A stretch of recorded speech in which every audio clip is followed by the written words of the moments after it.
যে নতুন একটা টিউটোরিয়াল নিয়ে উপস্থিত হইলাম, সেটা হলো ফটোশপে 2022 যেটা আছে 22, এবার 22 এ নতুন করে কিছু অ্যাড করছে, অনেক কিছু। তো 22 এ অনেকজনে আছে যারা নিউরো ফিল্টারটা অ্যাক্টিভ করতে পারতেছেন না, সাথে স্কিন স্মুথিং যে ফিল্টারটা আছে এই ফিল্টারটা অ্যাক্টিভ করতে পারতেছেন না, প্লাস ডাউনলোড হচ্ছে না। তো এটার মূলত কয়েকটা কারণ আছে, তার শুরু থেকে আমি স্টেপ কয়েকটা দেখাচ্ছি। এখানে আমি কয়েকটা স্টেপ দেখাবো, সেটা আপনারা মনোযোগ দিয়ে এবং ভালোভাবে দেখবেন। সর্বপ্রথম যে কাজটা করবেন, আপনারা 22 যেটা আছে সেটা আপনারা ওপেন করবেন এবং ইনস্টল দেওয়ার পর ওপেন করার পর আপনাদের যে কাজটা হবে সেটা হলো সর্বপ্রথম আপনারা যাবেন হলো হেল্পে আসার পর এখানে আমাদের সাইন আউট লেখা আছে, আপনার এখানে সাইন ইন লেখা থাকবে। তো সাইন ইনে ক্লিক করে অবশ্যই আমরা যারা ফটোশপ জানি তারা অবশ্যই একটা সাইন ইন করা অবশ্যই অতটুকু জানি। তো সাইন ইন করার পর আমাদের যে কাজটা হবে সেটা হচ্ছে আমাদের যে নিউরো ফিল্টার নামে যে অপশনটা আছে এটা হাইড অবস্থায় থাকবে। তো যদি আপনাদের এটা হাইড অবস্থায় থাকে তাহলে যদি কাজ হয়, এবং যদি হাইড অবস্থায় না থাকে দেখা গেল আপনাদের নিউরো ফিল্টার আছে,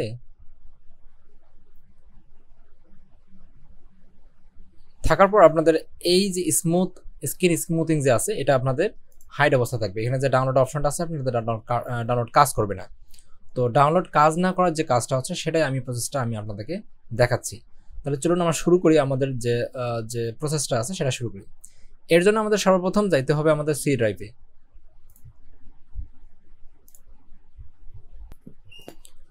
ওকে, তো আমি একটা ছবি ওপেন করে দেখাচ্ছি। এখানে যাওয়ার পর আমার যে কাজটা হবে নিউরো ফিল্টার। তো নিউরো ফিল্টারে আমি যখন ক্লিক করব এরপরে আমার যে অপশনটা দেখাবে আমরা সেটা আগে দেখি। দেখেন, আমরা স্কিন স্মুথে ডাউনলোড করার পর আমরা যদি এখানে ডাউনলোড করি তাহলে আমাদের অনেকে ডাউনলোড হচ্ছে না। তো এটা কিভাবে করব সম্পূর্ণ প্রসেসটা দেখাচ্ছি আমি। এর জন্য আমাদের সর্বপ্রথম এটা ক্লোজ করে দিতে হবে। ক্লোজ করার পর আমাদের যে কাজটা করতে হবে, ডেস্কটপে যেতে হবে এবং আমাদের এখানে টেম্প নামে একটা ফোল্ডার তৈরি করতে হবে। যদি অনেক থাকে তাহলে সেটা ডিলিট করে দেবেন, অবশ্যই ডিলিট করে দেবেন, আর না থাকলে টেম্প নামে একটা ফোল্ডার তৈরি করবেন। তো তৈরি করার পর আমাদের যে কাজটা হবে, এটা যে লোকেশন সিস্টেম যেটা আছে সেটা আমরা সিলেক্ট করে কপি করব। তো এখানে হচ্ছে না, আমরা একটু ট্রাই করি একবার। ডাবল ক্লিক করার পর আমরা এখানে ডাবল ক্লিক, হ্যাঁ এখন আমাদের হয়েছে, আমরা রাইট বাটনে ক্লিক করব, কপি করব। তো এখন আমাদের যে কাজটা আছে আমরা পেস্ট করব কোথায়, আমরা সার্চ অপশনে যাব এবং এখানে আমরা যে গিয়ে লিখবো এডিট দ্য সিস্টেম এনভায়রনমেন্ট। তো এই যে অপশনটা আছে এটা আমরা করার পর নেক্সট এখানে নিচে যে আছে এনভায়রনমেন্ট যে ভ্যারিয়েবল যে অপশনটা আছে এখানে ক্লিক করব। ক্লিক করার পর আমরা নিচে আসবো, টেম্প নামে দুইটা ফোল্ডার আছে, টেম্পি আর টিএমপি, এই দুইটা আমরা ওপেন করবো ডাবল ক্লিক করে এবং এখানে যা থাকবে কেটে দেবো, পেস্ট করব, আবার কেটে দেবো, পেস্ট করবো, এই দুইটাই দেওয়ার পর আমরা ওকে বাটনে ক্লিক করার পর আমরা যে ফটোশপটা আছে সেটা ওপেন করবো। তবে এই টিএমপি কাজ করার সময় অবশ্যই আমাদের ফটোশপটা কিন্তু আমাদের ক্লোজ করা থাকবে। আমরা যে কাজটা করবো সেটা এখন ফটোশপ 22 যেটা আছে সেটা আমরা ওপেন করি।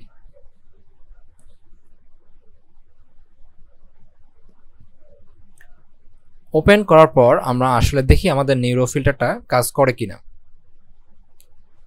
এখানে যাব আমাদের ফিল্টার, নিউরো ফিল্টার, এখানে যাওয়ার পর আমাদের যে কাজটা হবে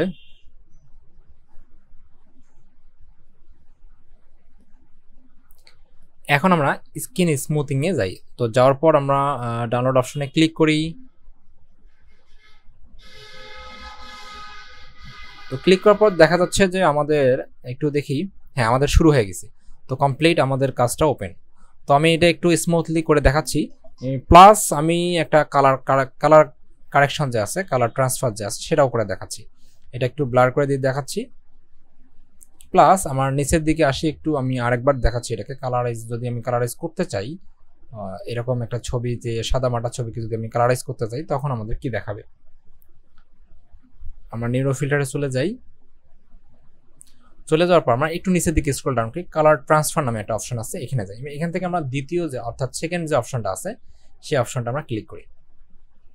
তো দেখেন আমাদের ওয়াও টাইপের একটা কালার চলে আসছে, আমি পূর্ব বর্তমান। So thank you so much আসলে ভিডিওটা দেখার জন্য। আর পরবর্তী যত ধরনের আপনাদের টিপস বা কথা বলার আছে বা অনেক ধরনের বিষয় আছে যেগুলো আপনারা জানতে চান অবশ্যই কমেন্টস বক্সে কমেন্টস করে যাবেন। So thank you so much video দেখার জন্য। অবশ্যই আমার চ্যানেলটি সাবস্ক্রাইব করে রাখবেন এবং বেল আইকনে ক্লিক করে রাখবেন। অবশ্যই একটা লাইক দেবেন এবং শেয়ার করবেন। আপনাদের একটা লাইক আর শেয়ার আমার নতুন কোনো তথ্য বা নতুন কোনো ভিডিও করার জন্য অনুপ্রেরণা যোগায়। So thank you so much.